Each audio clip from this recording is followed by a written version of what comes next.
There were moments when I questioned whether moving to another country was the right decision. Today, I know it was one of the best decisions I've ever made. Welcome to Beyond Borders, the space where we talk about global opportunities, scholarships, international expansion, and how to take your potential beyond borders.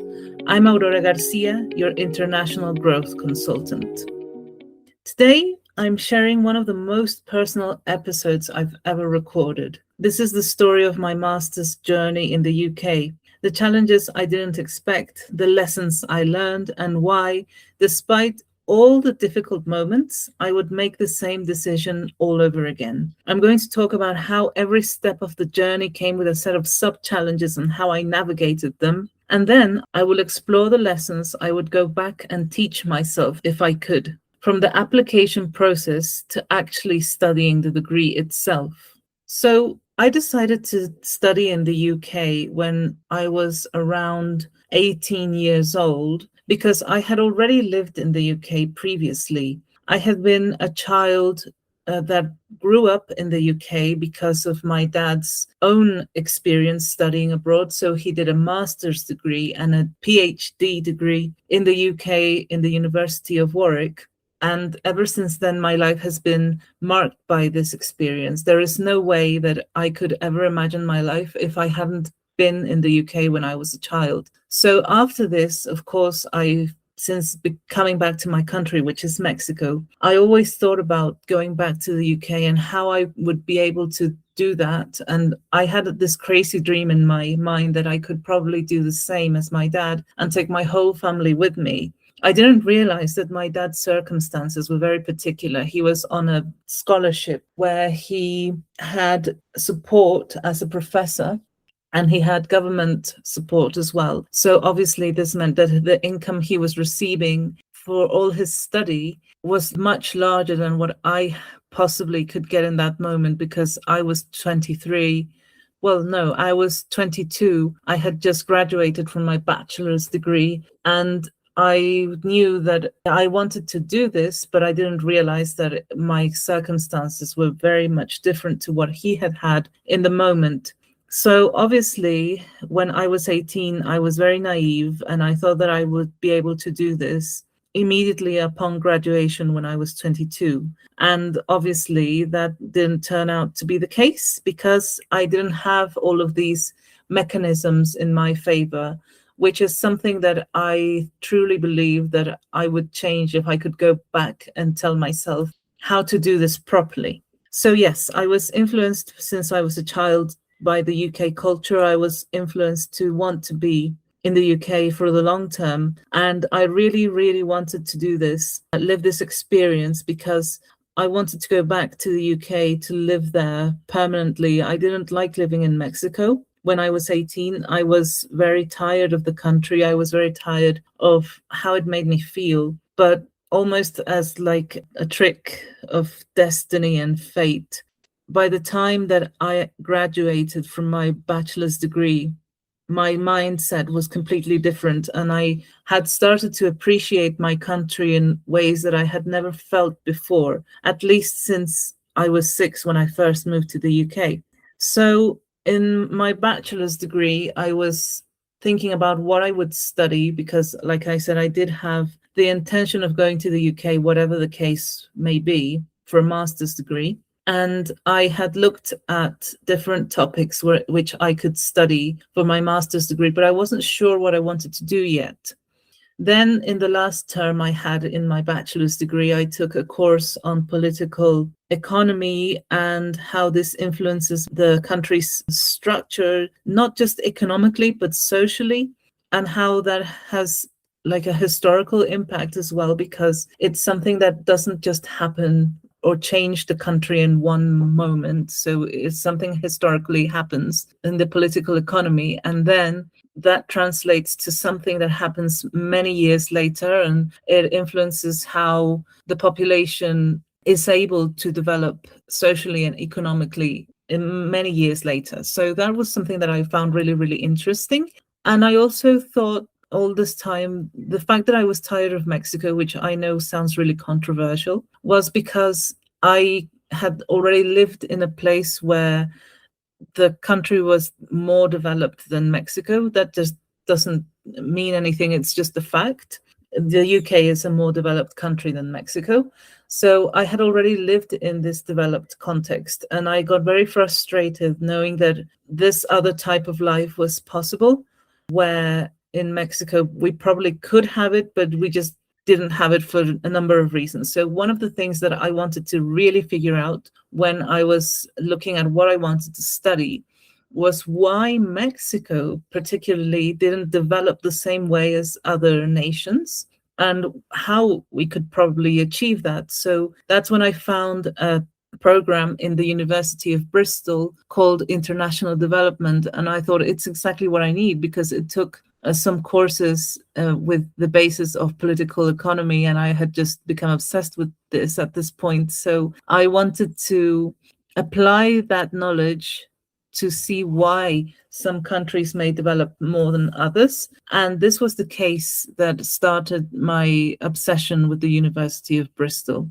Apart from this, like I said, I had already become more warm towards the idea of feeling pride in my country. And this sparked because as my bachelor's dissertation, I was working on the influence of Mexican Day of the Dead in the UK and how that could become business opportunities, because I was doing a degree in international business. So I thought it was a really beautiful way to mix the two cultures that I felt identified with. And I started to appreciate Mexico as a country, looking at it as the culture itself and not with all of the problems that it clearly has socially and whatever. So in this case, what I did was I started to think more about how amazing it was that a country like the UK could appreciate my country so much, and that appreciation I could also feel myself if I let myself. And when I was doing the research, I found that a lot of the activities where the Day of the Dead was becoming very popular in the UK, or the regions where it was becoming very popular, were London and Bristol. So this is what also drew me very much to the University of Bristol. And it took me a very long time to make the decision, but I finally decided on this degree. And then I started to apply to this degree, or started to prepare to apply to this degree. I basically gave up everything else. I quit my job. I was in my first ever job, which I didn't really like, but I was in my first ever job. And I decided to quit, and I dedicated just all my time to applying to this master's degree.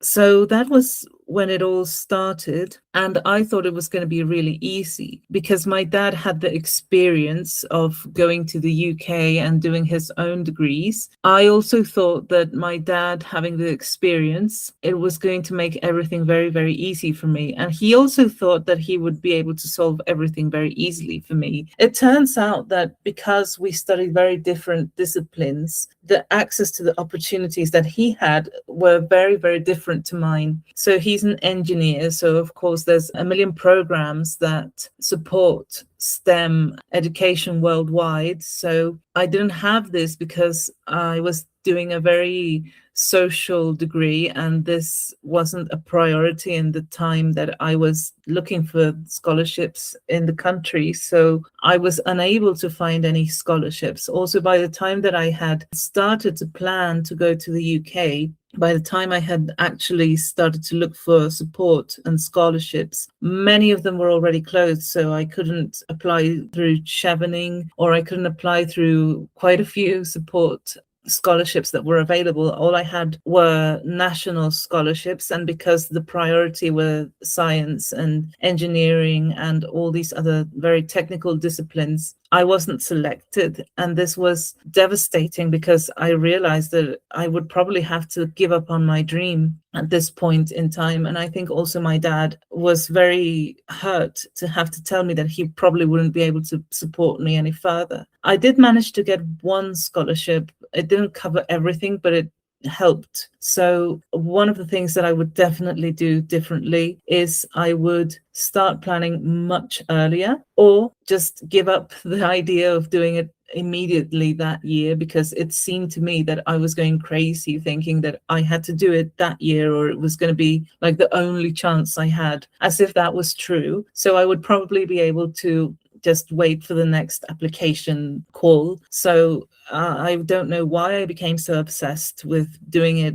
that year, probably because I was in my early 20s. And when you're in your early 20s and you've just graduated, you feel like you want to do everything quickly, because if not, you're going to get left behind. I would probably tell myself, if I could go back, that it's not that serious. You can just wait until the next call. It's not going to change anything. You're still going to be able to do it, just with better budget and without the stress of not having enough money to cover everything.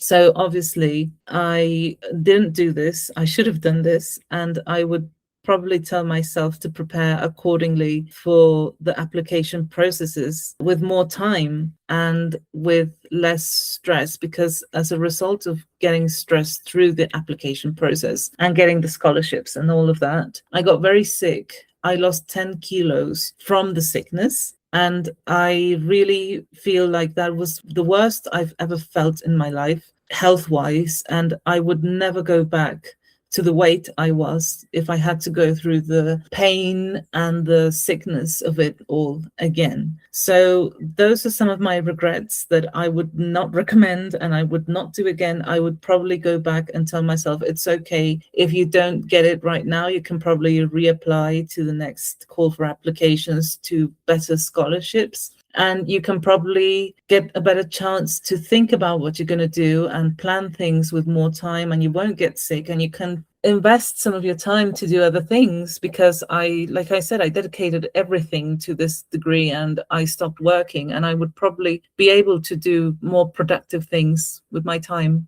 but I didn't. So it's not like I regret it. It made me learn a lot of things, which I can now tell you about. But I would have liked to have the correct information available to me so that I could make better decisions or a better orientation about all of this information, so that I could probably take better decisions, which I didn't, honestly. So sadly, I became more and more exhausted as the process went on. And like I said, I almost gave up at this point, but eventually things worked out and I was able to leave for my master's degree in September of that same year that I decided to start. I started in February to look at the degrees, and then I applied, and by the end of March I had my admission letter from the University of Bristol. So that only left me from April to September to actually work out everything else.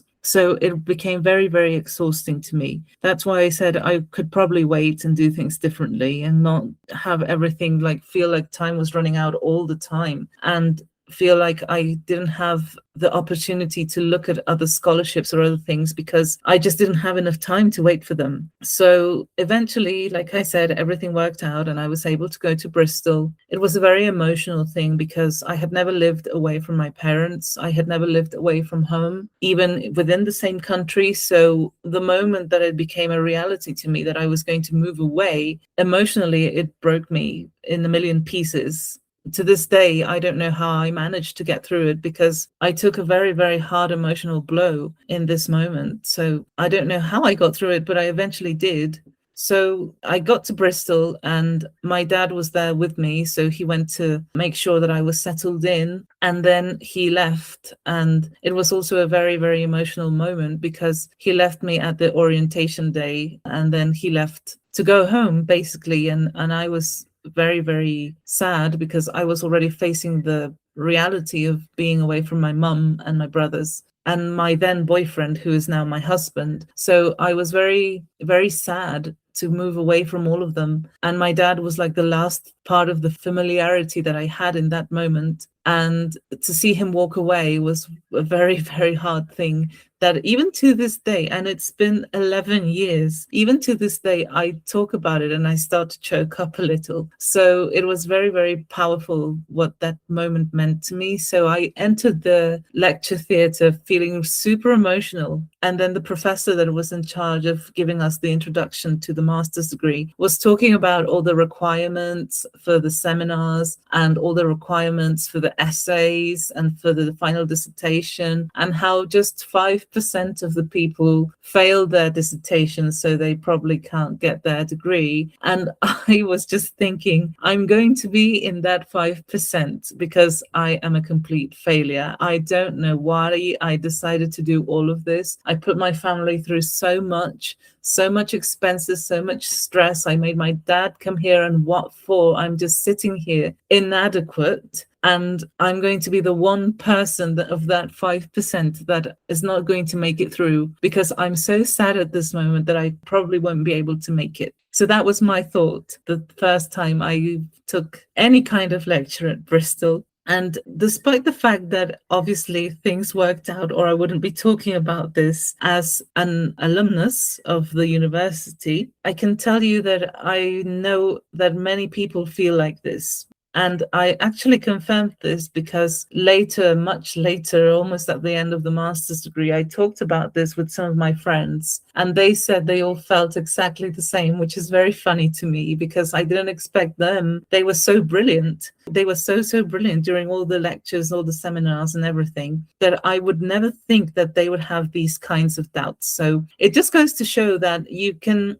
be absolutely brilliant and then still have these doubts. So I completely understand what that feels like. And I can just say that you have to trust yourself in that moment. And my dad left me with a very huge piece of advice, which was to take one day at a time, because if I started to think of the overwhelming thing of doing a whole degree for a whole year, I was probably not going to be able to make it. And he was right. So I started to just think, I just need to get through this day, and then I just need to get through the next one, and so forth. So despite the fact, like I said, that everything worked out and that I was able to finish my master's degree, I do wish that I had been a little more gracious with myself and that I had allowed myself to relax a little, because even though the anxiety started to decrease as I got used to living on my own and I got used to going to school and making friends and making relationships that made me feel at home, or like I had a substitute for my family, which shout out to all of you, because thank you so much. If it wasn't for you guys, I don't think I would have made it either. So while that is true and that did help, I do think that I was anxious anyway throughout the whole degree, because I kept thinking I cannot fail anything. And in reality, when I look back, now that I've been a professor and now that it's been a few years since I studied, I do think that in this moment, I would tell myself, all you need to do is study things properly. So not just like reading so many books and articles and things because they're on the reading list, but actually make an effort to understand the basis of what is being said in these articles and papers and whatever. So I would tell myself, first, you need to study the basic concepts. Do it the best way you can, which is, or the easiest, the most practical way you can, because you don't need to invest a whole evening just understanding the main topics, so that then when you read these papers, you actually find them easier to understand and digest. Because I was reading in academic English for the first time in my life, and it was very difficult for me because I had never had to do anything like this, not even in my own language. So I was finding it very hard to go through all of that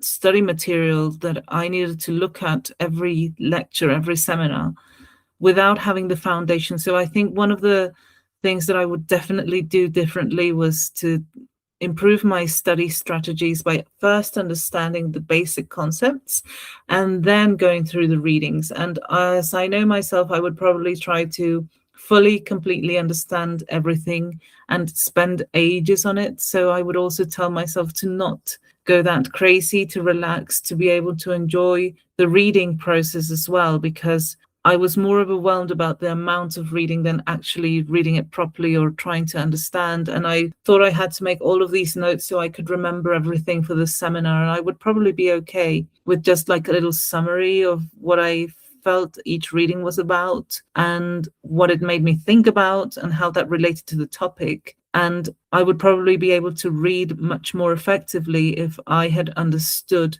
the principles of academic English, and there were so many resources at the university that I could use, and I just didn't, because I didn't think to research any of this. And I would probably also look at the basic concepts of what I needed to understand. So those are the things that I would definitely change about my study style, and that would make me feel a little more relaxed during the time that I was there. I should have probably also realized that as long as I talked to my professors about what I was doing for my essays and got a little guidance on that, I would probably be fine, and I wouldn't have to stress so much about if my writing was correct. I did, of course, have the support from my parents through all of this, and my dad especially. He read all of my essays, but the fact is that he was from another discipline, so it was very hard for him to actually give a good review of what I was actually writing. The writing style itself he could correct, but the fact is he couldn't really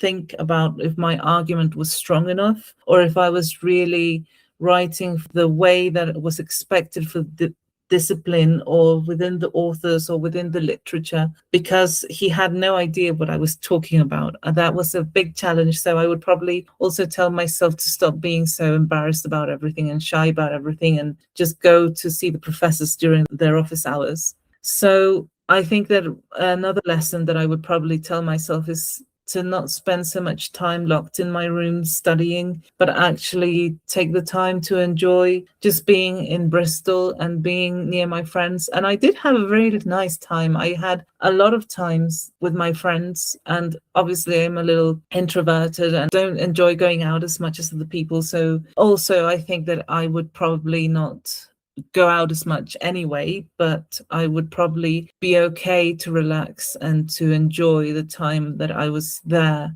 better if I had told myself that it wasn't that big of a deal. Now, the last point that I want to talk about is how the degree changed so much more than just my academic standing. It changed my whole life. I think that the main takeaway that I got from Bristol was the connections I made, my friends, my network of international peers, my memories, and even my lifelong learning, because I learned to cook for the first time for myself during the time at Bristol. I'm not good at it, but I did learn how to do it. So now I can apply that life skill to my everyday routine. I also learned how to bake, and that this was a hobby that I really enjoyed doing. So I discovered a new thing that I like to do. I also found out that I was good at organizing things while I was volunteering at Cancer Research UK. So that was something that I wish I had done since I started. If I had been more relaxed during the time of my degree, I would probably have found the time to do all of these activities that I did enjoy doing. I also went swimming for a while, but it wasn't all the time that I was there. So I would also like to do that since the beginning, because that would probably help me get fit and less anxious about everything. And I think that the main takeaways that I have currently is that I'm able to do anything that I set my mind to, because it did teach me that a challenge that seemed so impossible at many times during the year that I was there in Bristol, I was able to go through anyway and complete my degree and get my degree. So it got very, very hard at times. And anyway, I was able to pull through. I also realized that I was able to make friends anywhere in the world, because I keep friendships from all over the world thanks to this. And I do think that one of the other lessons that I think is the most valuable is that it left me with the sense of wanting to do the same for so many other individuals here in the country, because I didn't have the access to all that information. And I would have loved to have the access to all this information. So it's what I've been doing professionally. And I think that